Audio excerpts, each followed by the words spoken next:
Assalamualaikum warahmatullahi wabarakatuh.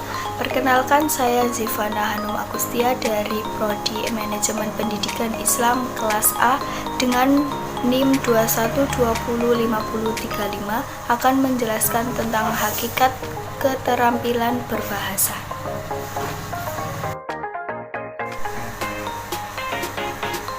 Selanjutnya adalah pengertian keterampilan berbahasa.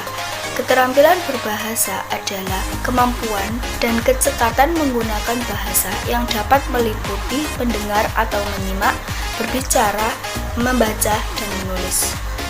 Dalam keterampilan ini dibagi menjadi dua aspek, yakni reseptif dan produktif.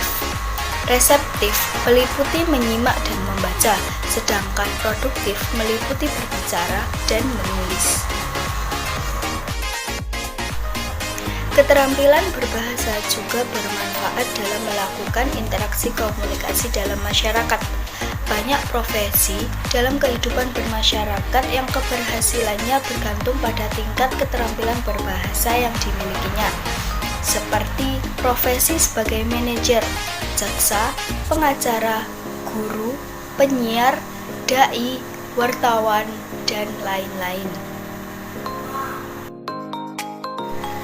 Selanjutnya adalah aspek-aspek keterampilan berbahasa. Yang pertama, mendengarkan atau menyimak. Dalam aspek ini merupakan keterampilan memahami bahasa lisan yang bersifat reseptif. Yang dimaksud dengan keterampilan mendengarkan ini bukan berarti hanya sekedar mendengarkan bunyi-bunyi bahasa melalui alat pendengaran, melainkan sekaligus memahaminya. Dalam bahasa pertama, yakni bahasa ibu, kita memperoleh keterampilan mendengarkan melalui proses yang tidak kita sadari yang disebut dengan proses pemerolehan, bukan melalui proses pembelajaran. Yang kedua, berbicara. Dalam keterampilan berbicara ini dikenal ada 3 jenis situasi berbicara. Yang pertama interaktif, yang kedua semi interaktif, dan yang ketiga non interaktif. Situasi-situasi berbicara interaktif seperti terjadi pada percakapan secara tatap muka dan berbicara melalui telepon. Dan yang tergolong semi interaktif adalah ketika berpidato di hadapan umum, kampanye, khutbah atau ceramah, dan lain-lain, baik yang dilakukan melalui tatap muka secara langsung, namun berlangsung secara satu arah. Serta yang tergolong non-interaktif adalah jika pembicaraan yang dilakukan secara satu arah dan tidak melalui tatap muka langsung, misalnya berpidato melalui radio atau televisi. Yang ketiga adalah membaca. Keterampilan membaca tergolong keterampilan yang bersifat aktif reseptif. Keterampilan membaca terbagi ke dalam 2 klasifikasi. Yang pertama, membaca permulaan, dan yang kedua, membaca lanjutan. Kemampuan membaca permulaan ditandai oleh kemampuan mengenali lambang-lambang tulis dan dapat membunyikannya dengan benar. Sementara pada membaca lanjut, kemampuan membaca yang ditandai oleh pembaca yang bukan hanya sekedar mengenali lambang tulis, bisa membunyikannya dengan lancar, melainkan juga dapat memetik isi atau makna bacaan yang dibacanya. Yang keempat adalah menulis. Keterampilan menulis merupakan keterampilan yang bersifat aktif produktif. Keterampilan ini dipandang menduduki hierarki yang paling rumit dan kompleks di antara jenis-jenis keterampilan berbahasa lainnya. Mengapa?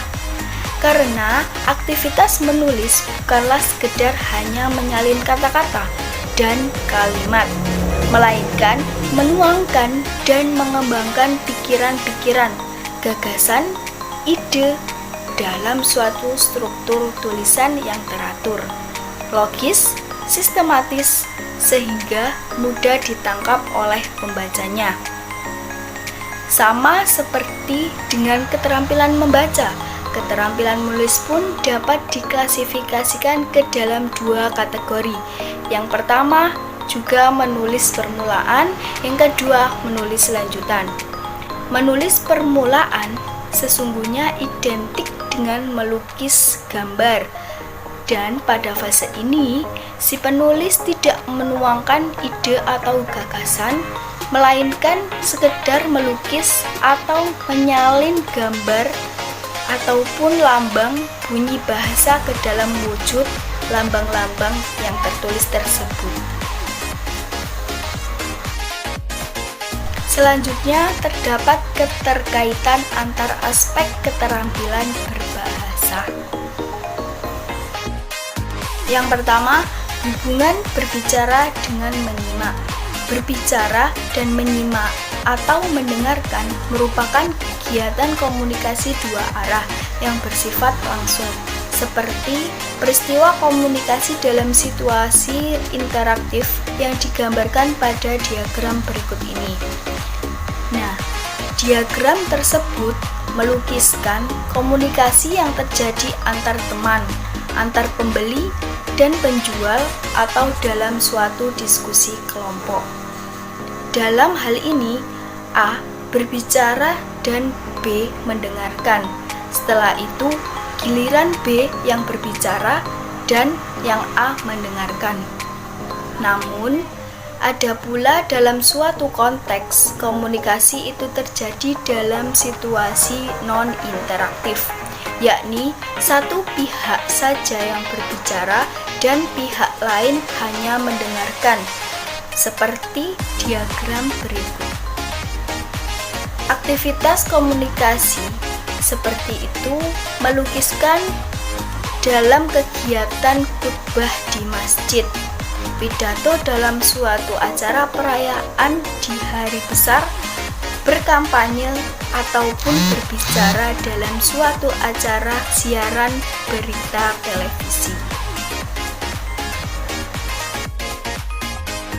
Yang kedua, hubungan menyimak dengan membaca.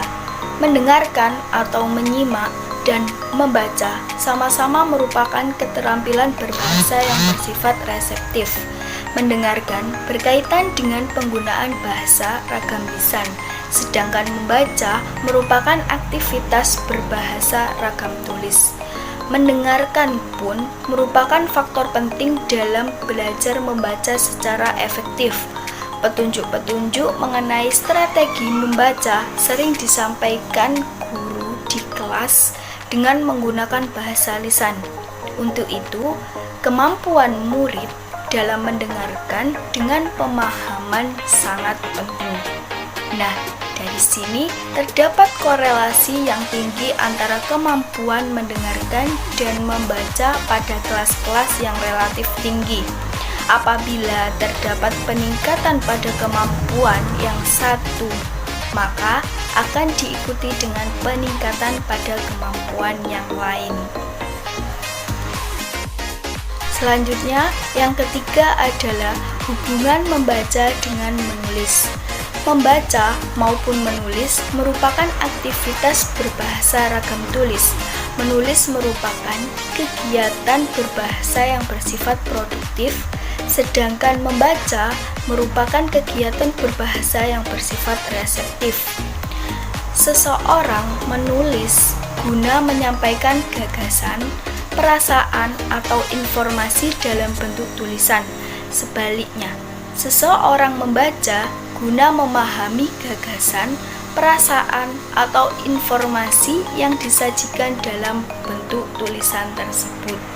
Nah, terdapat 3 tahapan yang dilakukan penulis, yakni yang pertama adalah perencanaan, yang kedua penulisan, dan yang ketiga adalah revisi.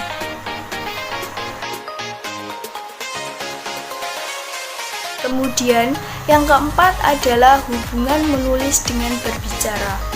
Menulis dan berbicara merupakan dua kemampuan berbahasa yang aktif produktif atau menyampaikan pesan. Kedua, berfungsi untuk menyampaikan pesan atau informasi. Perbedaannya, menulis dilakukan secara tertulis dan tidak langsung, sementara berbicara dilakukan secara langsung dan bentuk lisan. Kegiatan menulis dilakukan guna mendukung aktivitas berbicara. Bahkan dalam suatu seminar, keempat aspek keterampilan berbahasa itu melibatkan secara simultan. Terima kasih dan mohon maaf apabila ada kekurangan dan perkataan yang kurang berkenan dari saya. Wassalamualaikum warahmatullahi wabarakatuh.